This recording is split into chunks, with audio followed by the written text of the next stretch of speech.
최근 박 대통령, 최서원, 정호성 씨의 비선회의 녹음이라고 해서 각종 언론에 올라와서 우리를 분노하게 했었죠.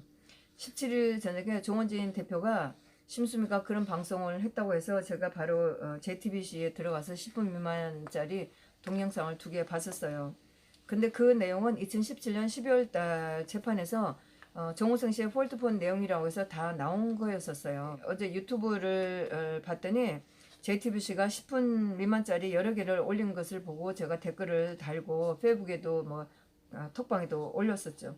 그리고 우정찬 기자도 어제 방송을 했는데 12월 5일 5일 재판에서 나왔었다고 그랬고, 오늘 제가 아는 분하고 통화를 하다가 날짜를 좀 확인해봐야 되다는 생각이 들더라고요. 그래서 제가 확인을 해봤더니 제가 또 페이스북에도 올리고 카톡방에 올렸던 그 날짜들은 약간의 좀 차이가 있어요.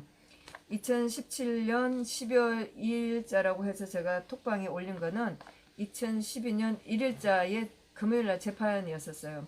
그날은 제가 재판에 가지 않고 그 재판에 들어갔던 제 친구가 방청 내용을 아주 자세하게 쓴 거를 제가 저장해서 가지고 있었는데, 그게 2017년 12월 1일자인데 제가 자동 생성된 날짜는 12월 2일로 되어 있었고, 그 다음에 2012년 12월 19일로 되어 있는 것은 실제로 제 노트에 있는 것처럼 2017년 12월 13일날 재판이었었어요. 아마 제가 내용을 수정을 하면서 자동 생성된 날짜가 19일로 저장되어 있는지 모르겠어요.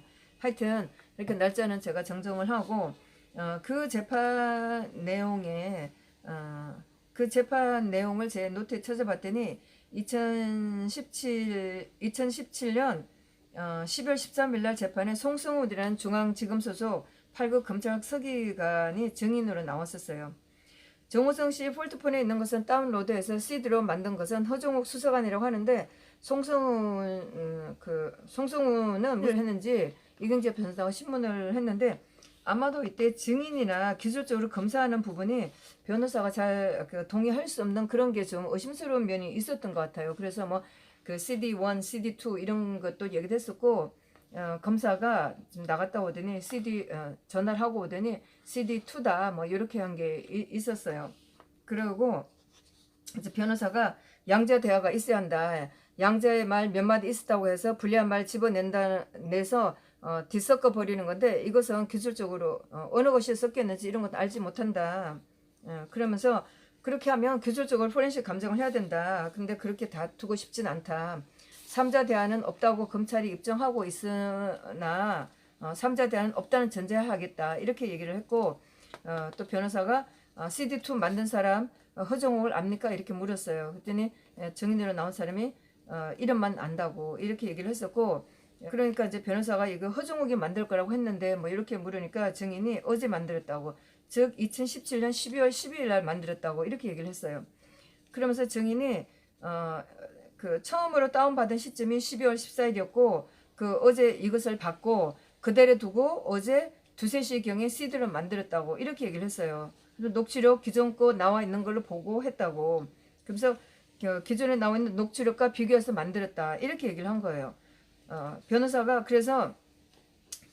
증인이 CD 만들 때 누구랑 같이 있었나 이제 물었어요. 그랬더니 이제 답이 강상우 검사가 있었다고 하고, 그리고 이거를 지시한 사람이 고형곤 검사라고 이렇게 얘기를 했었어요.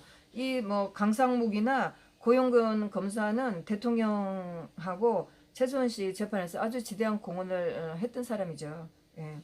그러면서 변호사가 다시 확인했었어요. CD를 어제 다운받고 녹취록과 비교해봤다는 거죠.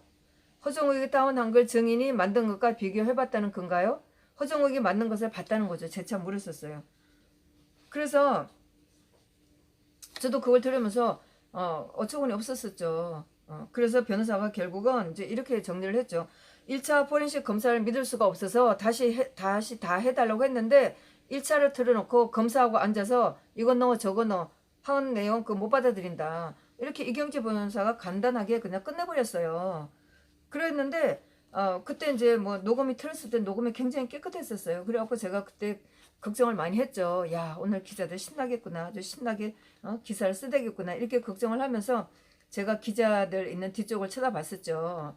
그랬는데 이제 이경재 변호사가 이렇게 간단하게 이거 못 믿어. 아니 1차 검사 못 믿어서 다시 해달라고 했는데 검사랑 앉아갖고 작업한 거 이거 못 믿어. 한마디로 딱 끝내버렸어요. 그래서 저는 이제 뭐 시원하다고 생각했는데 작년에 2018년 3월 말쯤에 그 JTBC에 있는 기자 2명이 여기자 2명이 저한테 전화가 왔었어요. 대통령 재판에 대해서 인터뷰를 하겠다고.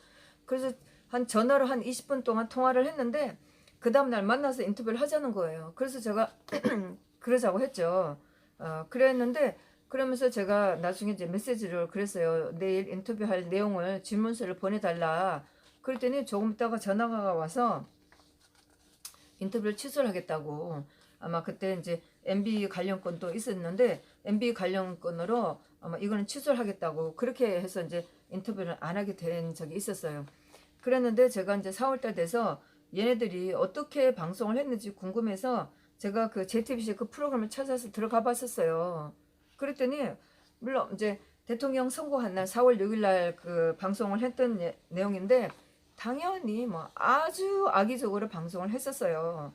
그리고 그러면서 제가 그 방송을 보면서 제가 그 방송에 나와서 인터뷰 안 하길 참 잘했다. 저 같은 초짜가 나와서 정말 인터뷰했다면 뭐 엄청난 제가 누명을 썼을 거라는 생각을 하게 되겠더라고요. 근데 이제 그 방송에는 서석구 변호사님이 나가셨어요. 그랬는데 거기에 그 방송에 그 한겨레에 김민경이라는 기자가 나와서 엄청난 증거가 나왔다고. 최순실하고 대통령하고 관계를 적나라하게 보여주는 그런 증거가 나왔다 이러는 거예요. 아니 재판에서 변호사가 이거 못 받아들여 깨끗하게 정리를 했는데 기자가 나와서 이렇게 엉터리를 써버리는 거예요. 이러니 도대체 대통령 재판에 대한 진실이 어떻게 밝혀지겠어요. 근데 다행스럽게도 뭐 제가 들어가서 현실을 봤었고 우 기자님은 이제 재판 기록을 가가지고 알려주는 거니까 굉장히 다행스럽죠. 정말 그 재판에 들어가서 제가 본 것이 이렇게 제가 생생한 증인이 될 줄은 정말 이렇게 나타나게 돼서 너무 다행스럽다는 생각을 했었어요. 하여튼 그 재판에 들어갔던 기자마저도 이런 식으로 그 변호사가 완전히 깨끗하게 쳐냈는데 그거를 진짜라고 믿고 뭐 이렇게 방송을 해대니 도대체 진실을 어떻게 밝혀지겠어요.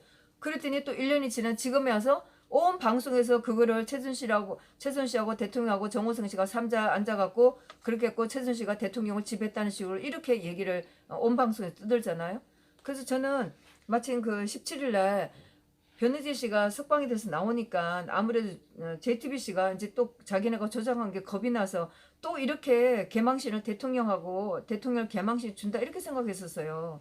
그랬는데 이제 우 기자님 방송을 들어보면 곧 대법원 판결 나니까 대통령에 대한 또 망신을 주고 대통령을 이렇게 파렴치한 사람으로 만들려고 하는 것 같다고. 저는 뭐 둘 다 맞다고 생각을 해요. 이제 변인주 씨가 나와서 또 떠들게 되는 게 자기네가 JTBC가 조작한 게 밝혀질까봐 겁이 나서도 또 이렇게 대통령을 망신을 주는 거고 또 대법원 판결을 두고 나서 또 대통령을 개망신을 주겠다는 심보라고 저는 생각을 하는 거죠.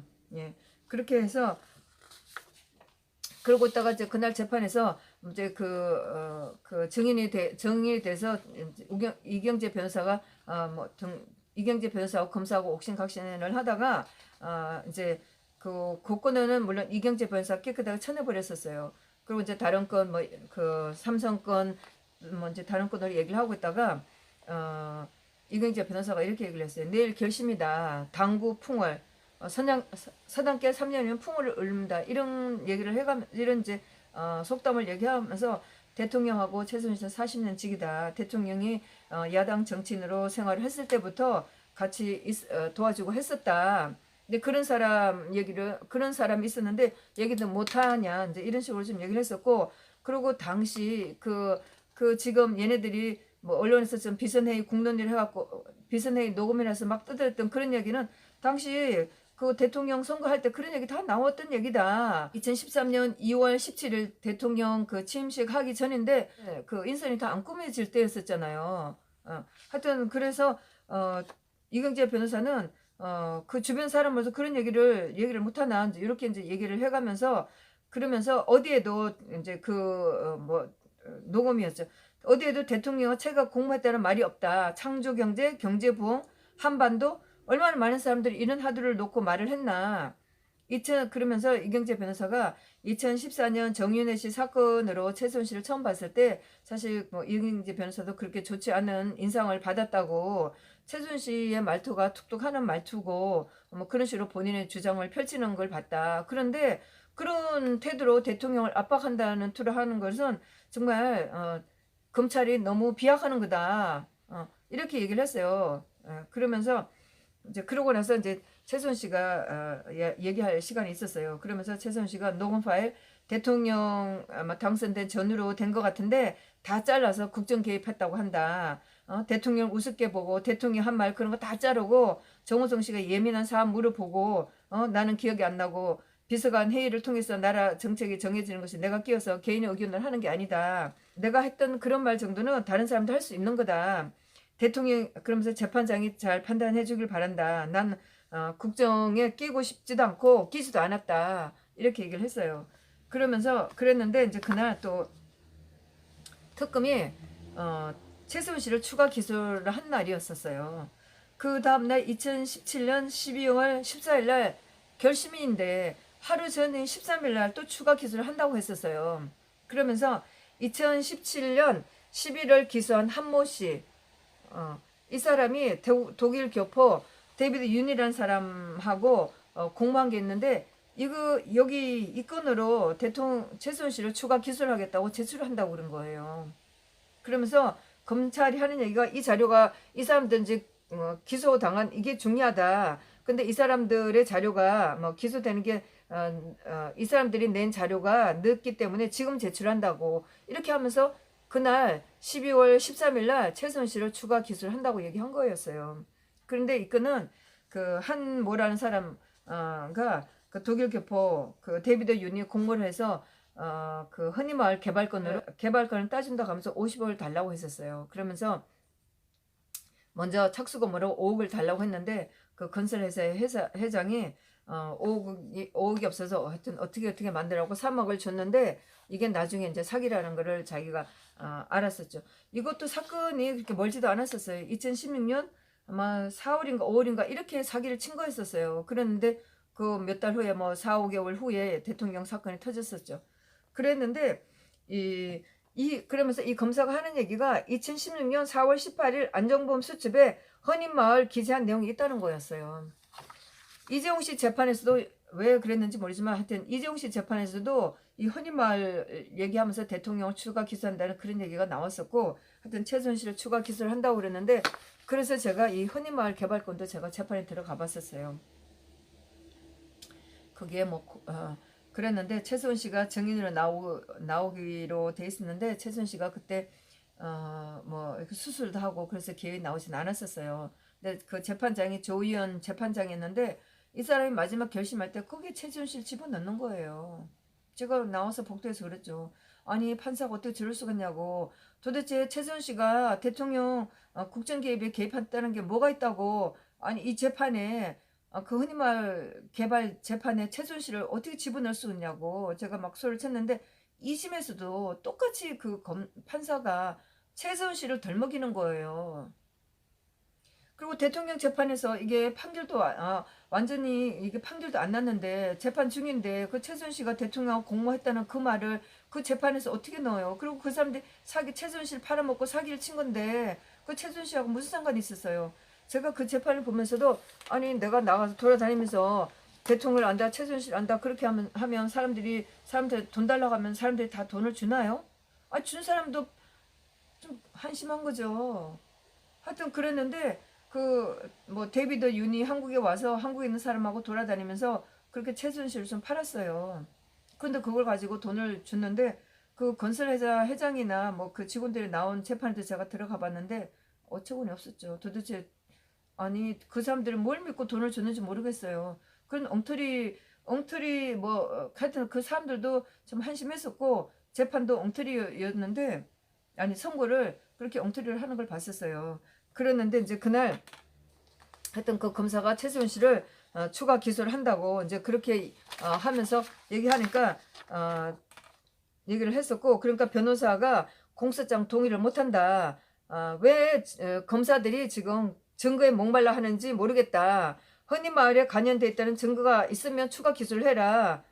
동의 못하겠다. 무슨 혐의가 있다는 건가? 이렇게 얘기를 했고 최소원 씨가 이제 화가 나면서 나가면서 그때 그랬었죠. 앞으로 내가 청와대를 팔아먹었다는 얘기도 나오겠다. 그러면서 재판장님 왜 그러세요? 이제 이런 얘기도 했었어요. 그렇게 하면서 이제 재판이 끝났었죠. 하여튼 그랬는데 그 지금 최근에 공개된 이런 거는 하나도 믿을 게 안 돼요. 예. 결국은 뭐 우종창 기자가 한 것처럼 검사들이 마지막 궁색해지고 증거가 없으니까 마지막으로 대통령을 또 패대기 치겠다는 최순실을 걸고 넘어지면서 패대기 치겠다는 그런 말밖에 안 되는 거죠. 믿을 게 한 개도 없어요. 다행스럽게 제가 많은 재판에 들어가서 검찰이 얼마나 억지를 부리고 거짓을 얘기하는지를 봤기 때문에 제가 이 재판 최근에 나온 이거는 아주 제가 자신 있게 얘기할 수 있어요. 물론 제가 말이 서툴고 그러긴 하지만은 그거는 재판에서 제가 너무나 분명하게 봤기 때문에 모든 동지님들은 충분히 얘기를 하세요. 검찰이 다 조작한 거라고요. 예, 충분히 조작한 거고 말도 안 되는 내용이었었어요. 네, 오늘 뭐 하여튼 검사 동지님들 좀 힘을 내시라고 제가 또 추가적으로 설명을 드리는 거니까 언론에 나온 거는 절대 믿을 게 아니고 대통령에 대한 믿음은 예, 가지셔도 될 것 같습니다. 감사합니다.